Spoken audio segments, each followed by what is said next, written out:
আসসালামু আলাইকুম। সন্ধে ৭টা, বাংলাদেশ বেতার খুলনা। খবর পড়ছি কানিস ফাতেমা শেফা।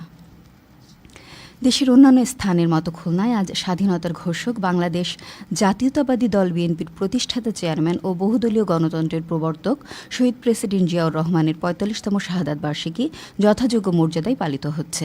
তিনি ১৯৮১ সালের ৩০শে মে রাতে চট্টগ্রাম সার্কিট হাউজে একদল বিপথগামী সেনা সদস্যদের হাতে শাহাদাত বরণ করেন এবং ১৯৩৬ সালের ২৯শে জানুয়ারি বগুড়ার গাবতলীর বাগবাড়িতে জন্মগ্রহণ করেন। রাষ্ট্রপতি মোহাম্মদ শাহাবুদ্দিন এই উপলক্ষে বাণী দিয়েছেন। এই উপলক্ষে খুলনা মহানগর ও জেলা বিএনপি ১০ দিনব্যাপী বিভিন্ন কর্মসূচি গ্রহণ করেছে।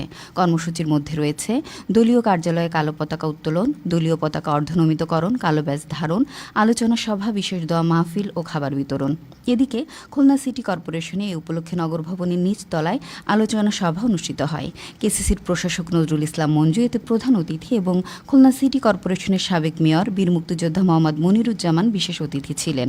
কেসিসির সচিব মোহাম্মদ রেজা রশিদের সভাপতিত্বে প্রেস ক্লাবের সাধারণ সম্পাদক ও কেসিসি কর্মচারী ইউনিয়নের সভাপতি সহ সংশ্লিষ্টরা এ সময় উপস্থিত ছিলেন। পরে এক দোয়া মাহফিল অনুষ্ঠিত হয়।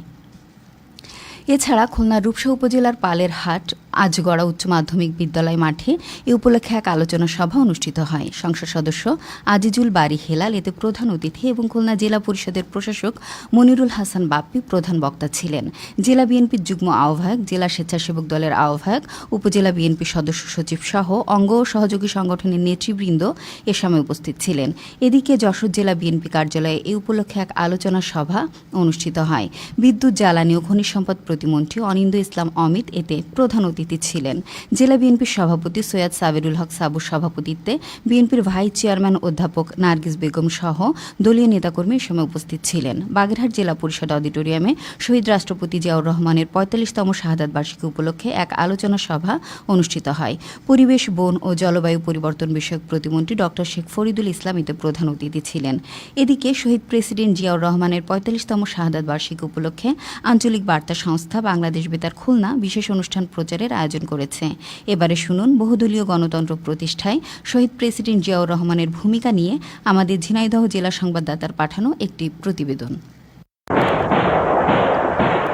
১৯৭৫ সাল বাংলাদেশের ইতিহাসে সবচেয়ে রক্তাক্ত, জটিল ও পরিবর্তনশীল বছর। বাংলাদেশের রাজনৈতিক আকাশে তখন একদলীয় শাসন ব্যবস্থার ঘনঘটা, নাগরিক অধিকার সীমিত, সংবাদপত্রের কণ্ঠ রুদ্ধ আর বহুদলীয় গণতন্ত্রের চর্চা ছিল প্রায় অবরুদ্ধ। ঠিক সেই সংকটময় মুহূর্তে দেশের প্রয়োজনে মঞ্চে আসেন মেজর জেনারেল জিয়াউর রহমান।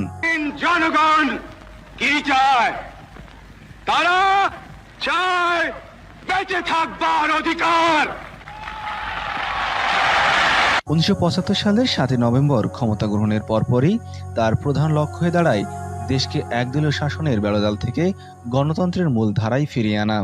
বহুদলীয় গণতন্ত্র পুনঃপ্রতিষ্ঠায় প্রেসিডেন্ট জিয়াউর রহমান প্রথমে রাজনৈতিক দলগুলোর উপর থেকে নিষেধাজ্ঞা প্রত্যাহার করেন। এছাড়া সংবাদপত্রের অবাধ স্বাধীনতা ছাড়াও তিনি ১৯৭৬ সালের আগস্টে রাজনৈতিক অধ্যাদেশ জারির মাধ্যমে সকল রাজনৈতিক দলগুলোকে প্রকাশ্যে রাজনীতি করার সুযোগ পায়। এই প্রসঙ্গে ঝিনাইদহ জেলা বিএনপির সাধারণ সম্পাদক জাহিদুজ্জামান মনা বলেন, প্রচারিত পত্রিকাগুলো উনি উন্মুক্ত করেছেন, সকলের স্বাধীনভাবে মত প্রকাশ করার অধিকার ফিরিয়ে দিয়েছেন এবং সকল রাজনৈতিক দলের কর্মকাণ্ড পরিচালনা করার সুযোগ দিয়েছেন। এছাড়া প্রেসিডেন্ট জিয়াউর রহমান ১৯৭৯ সালের ১৮ ফেব্রুয়ারি অনুষ্ঠিত জাতীয় সংসদ নির্বাচনে সব দলের অংশগ্রহণ দেশের রাজনৈতিক ইতিহাসে এক নতুন অধ্যায় সূচনা করে।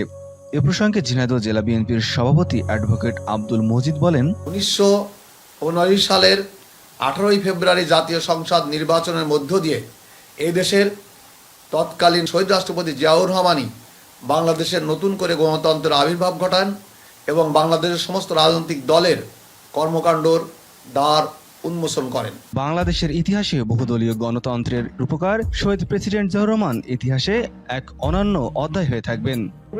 ঝিনাইদহ থেকে মোহাম্মদ আহসান কবির, বাংলাদেশ বেতার খুলনা।